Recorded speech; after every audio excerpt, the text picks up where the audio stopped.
Hi, my name is Matt Michaelis, and I love to write songs.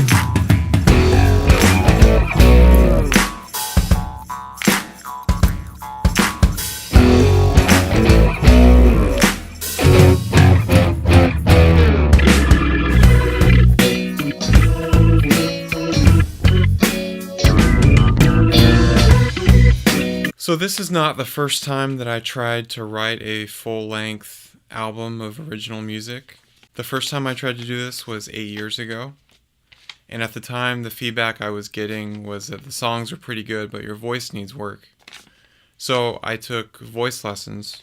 I went after it a little too hard, and after about 6 months of that, I ended up severely injuring my vocal cords. I had a hard time speaking. I went to the doctor, did speech therapy, I had surgery, but it wasn't healing. I certainly couldn't sing. There's probably about a 2 or 3 week period where I decided that music wasn't for me, and so I basically gave up. But then I had the thought, you've been playing the piano your whole life, why not just try a different avenue? So I decided to learn the guitar.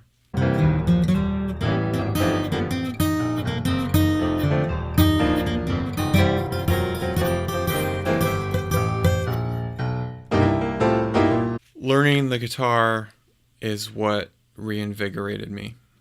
When I started that journey, I was into pop, and as I progressed on the guitar, I started to develop a passion for rock and blues, and I started exploring a lot of different musical styles.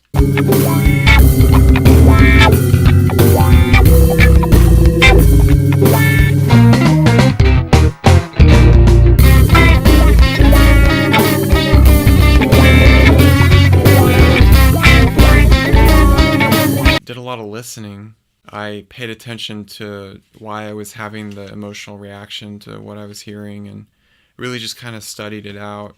I started going to a lot of shows.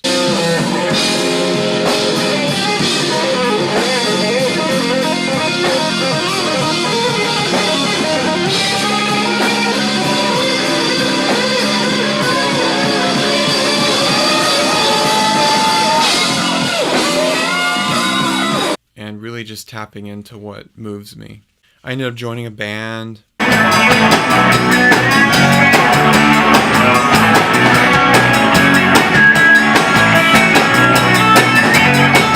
Found what it was like to play in front of thousands of screaming fans, or it was more like 2.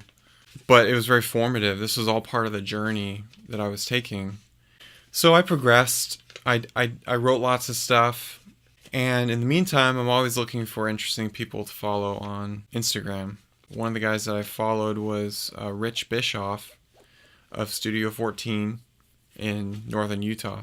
I follow a lot of producers, but what struck me about Rich was that the dude can shred. He obviously has a tremendous passion for music. All producers, of course, do, but for some reason that just really struck me. And so I just thought, I wonder what it'd be like to just do one song with him, and wasn't sure how it would work with me being in NorCal and he being in Utah. But he had all these great ideas of how to make it work, and he's talking about adding live drums, and he basically said your music sounds really good, but it could sound a lot better if you teamed up with a producer.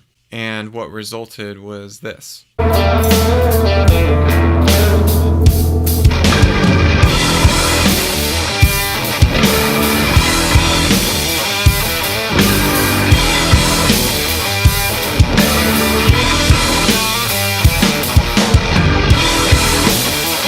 Doing that project was so much fun. I had the time of my life. I was blown away by what Rich did with it. And so that got the wheels turning. I thought, I have a lot of original material that I've written. Why not go for it? Why not write a bunch of new songs, redo some old ones, and do this? Let's get some singers on board, finally go after my dream of recording my own original full-length album.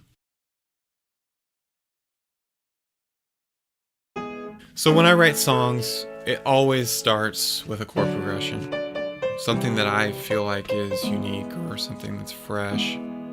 From there, that always evolves into a melody, and then the melody always evolves into lyrics. And I spend a long time on lyrics, and that's not because I'm good at them.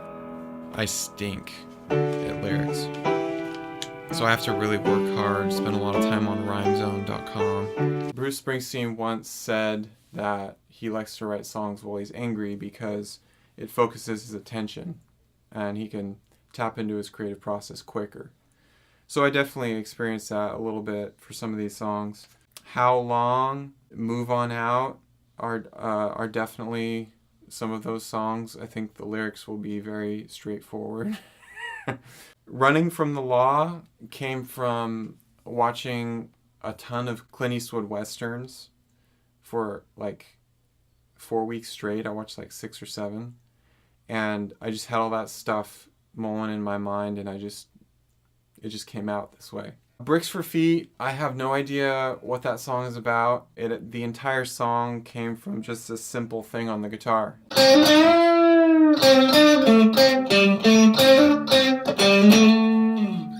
don't know, it just came to me, and so then I just decided to build it more.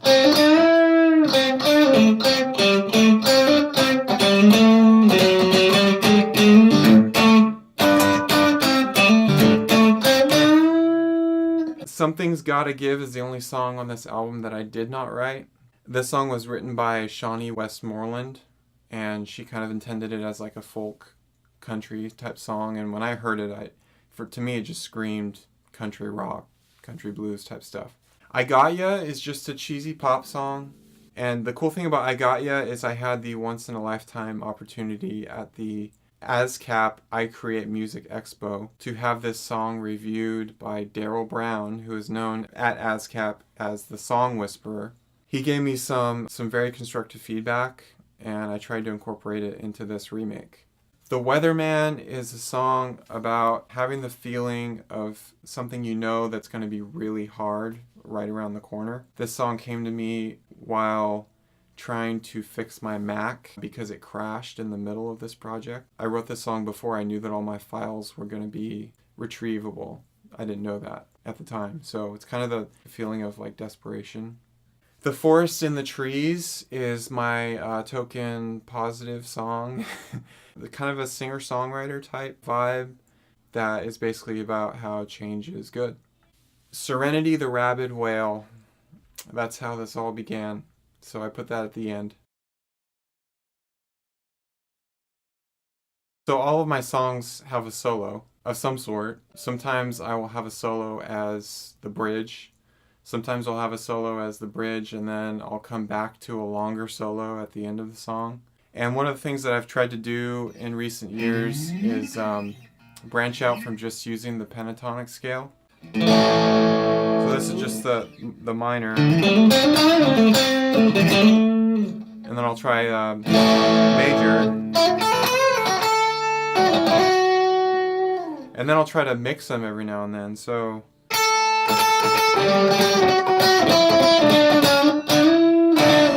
the Mixolydian scale.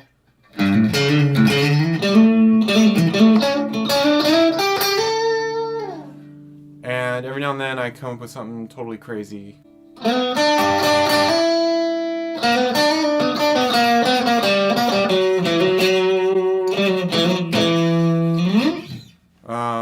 I don't know, some Middle Eastern thing, I guess. It's basically just a bedroom, and I decided I was going to save money by recording all the parts at home. I researched a lot about acoustic treatment. I put these movers blankets over the windows to keep sound out and keep my sound in so I don't bug the neighbors. These lights were Christmas clearance at Lowe's, 75% off. And then I also researched how to build these acoustic panels. There are tons of online tutorials on how to do it. I think they're very effective. I like them a lot.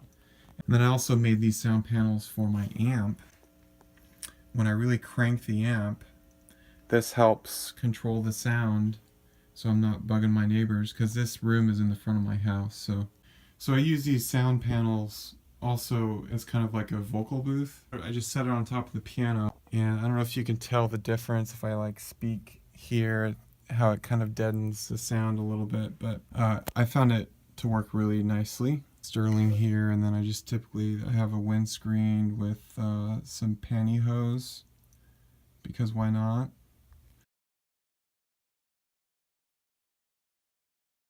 Alright, this is the gear that I have used on this album. Guitar amp by Vox AC15. I love this guy.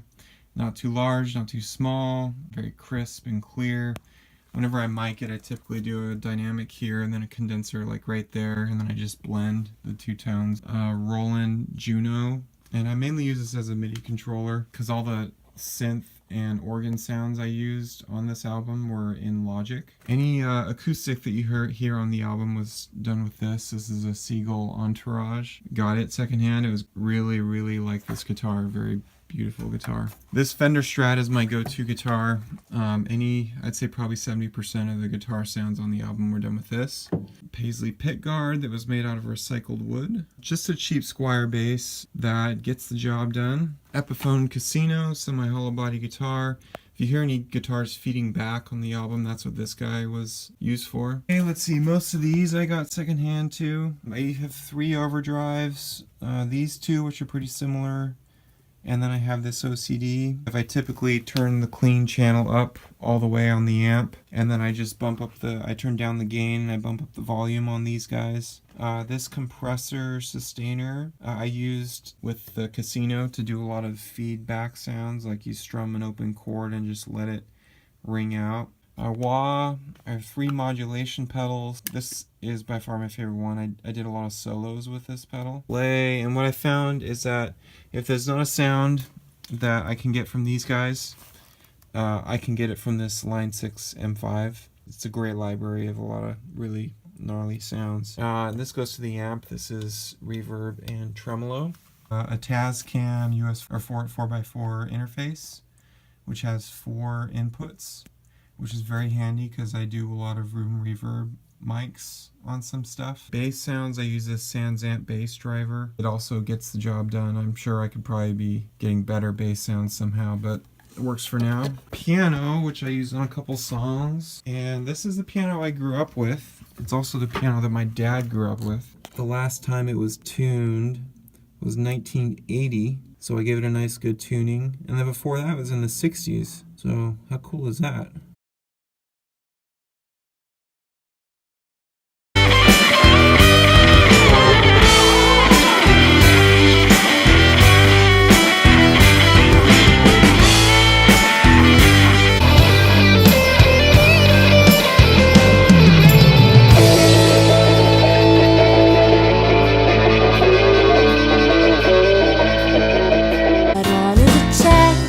Take it and run, we'll be running away. Let's get out of this place.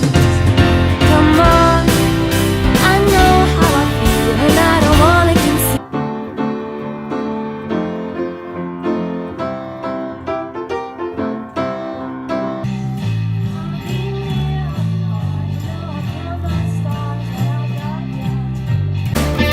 Yeah, there's fish in the sea, but what is it worth to try to make it work?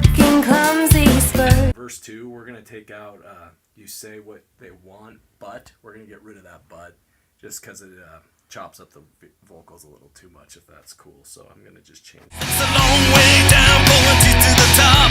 They stand by your side until they're all blown off.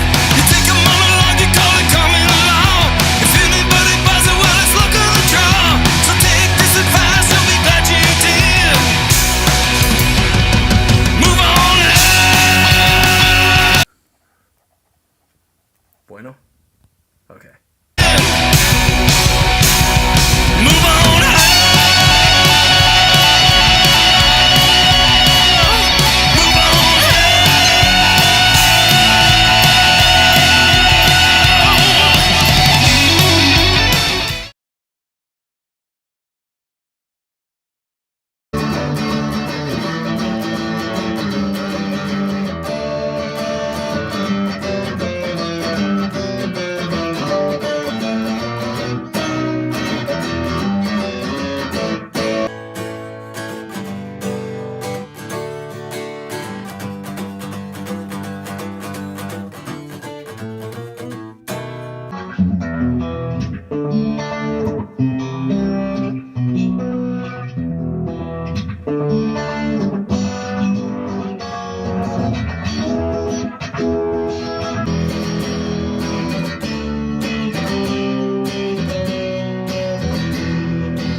I usually spend about 2 weeks recording all the parts for each of the songs, and that includes rehearsal time to getting the parts right and also processing them. And then I get everything ready to send off to Rich.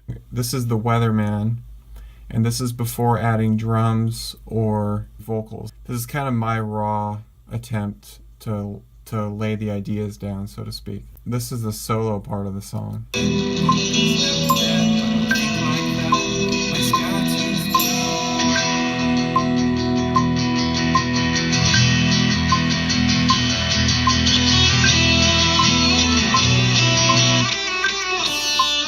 So on that I have some reverb, obviously.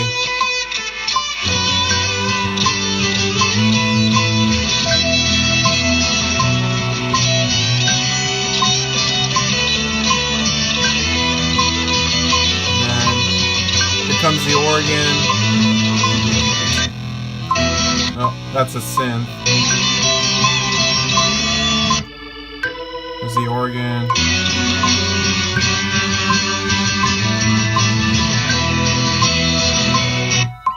Got these weird synths in here.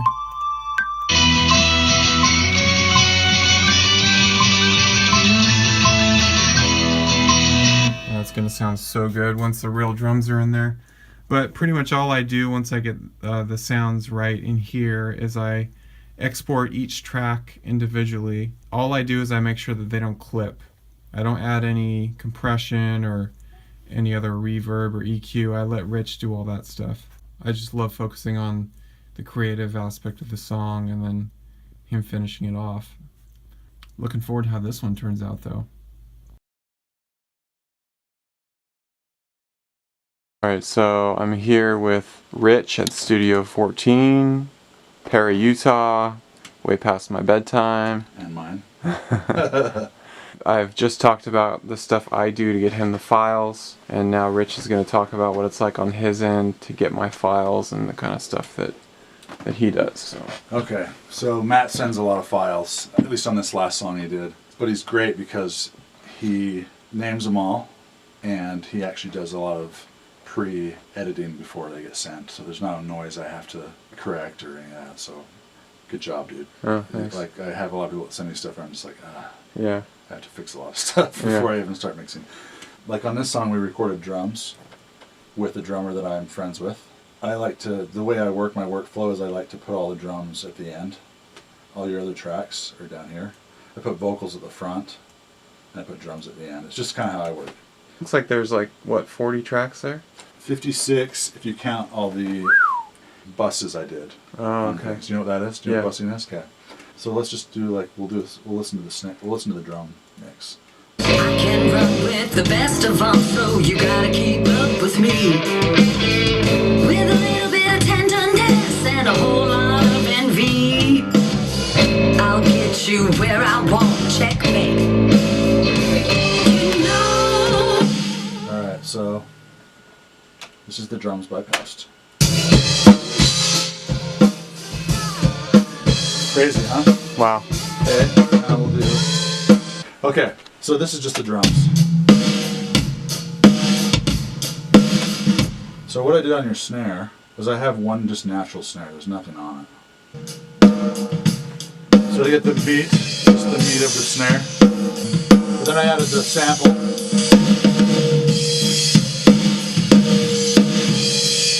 But a snare doesn't really sound like a snare until you start adding overheads. So if you add the overheads with that.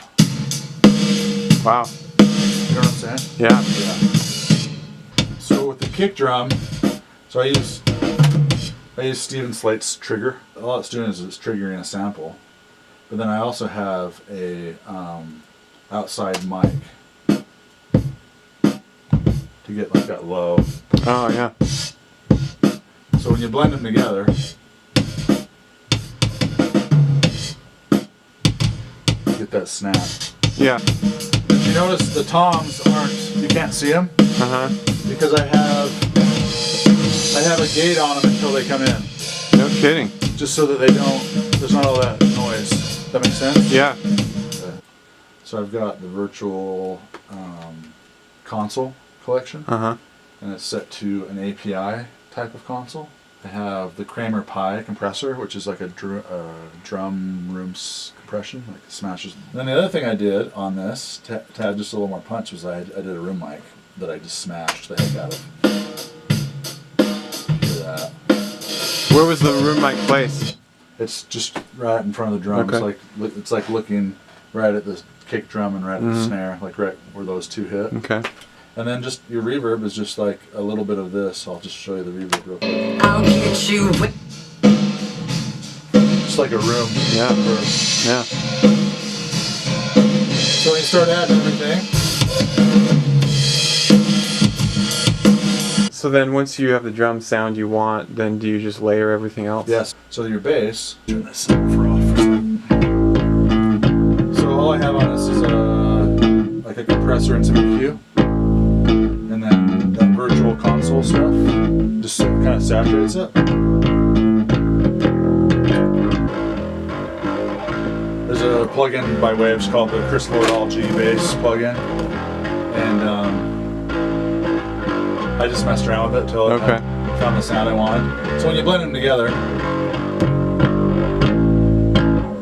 yeah, it's real fat.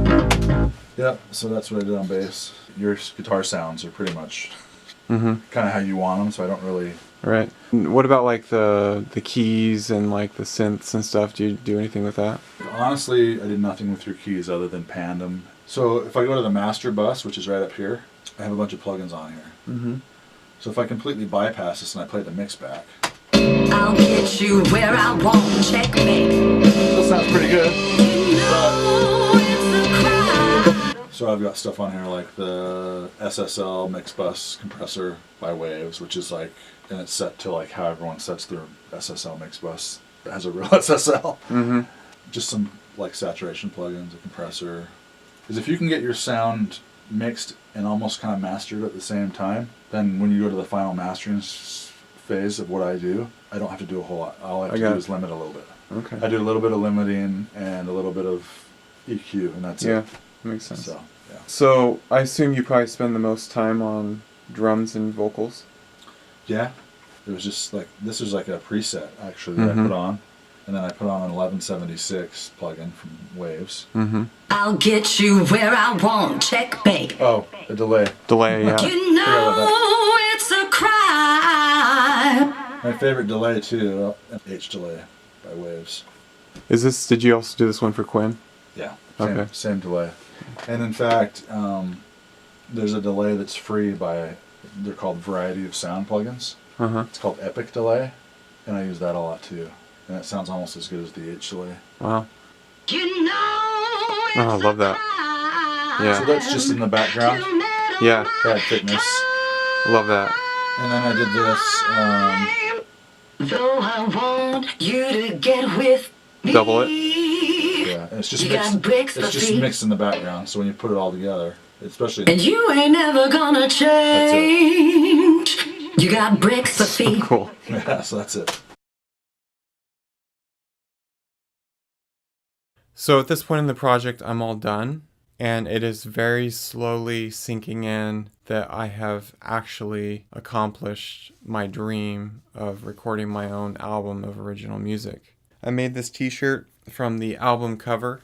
I love the album cover. I hired a freelance artist named Jan from Croatia. I did that through Fiverr.com. I can't express enough gratitude to the singers and drummers that contributed to this album. Rachel, How Long, Rich, Running from the Law, Quinn, Move On Out, Naomi, Bricks for Feet, Shawnee for I Got Ya and Something's Gotta Give, and Pat for The Weatherman. Thank you so much, all of you guys. It was so cool to come up with a melody and lyrics and just what I thought was, what I wanted, and then have all them come in and just kill it. The cool thing for me was having their personalities shine through what I created. They added an element to the song that I never, ever would have dreamed of accomplishing on my own. That's one of the reasons why this project was so much fun, is just seeing all that stuff come to fruition.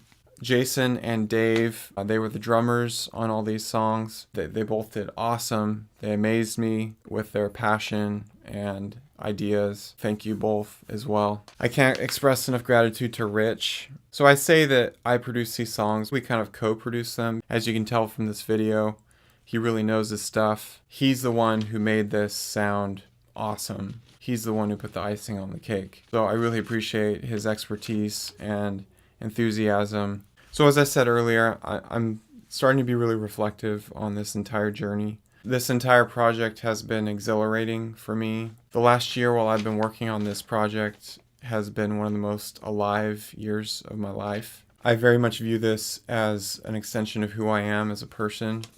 I think back to the crossroads where I could have decided to give up music or learn the guitar, and I'm so glad that I decided to learn the guitar. It kind of helps me realize that in life, when you have adversity, sticking with it and just being patient, in the end, always results in you being a much better person than you were before. I'm a completely different person as a result of doing this. No doubt it was a big sacrifice. It meant a lot of late nights since I have a busy job and a busy family.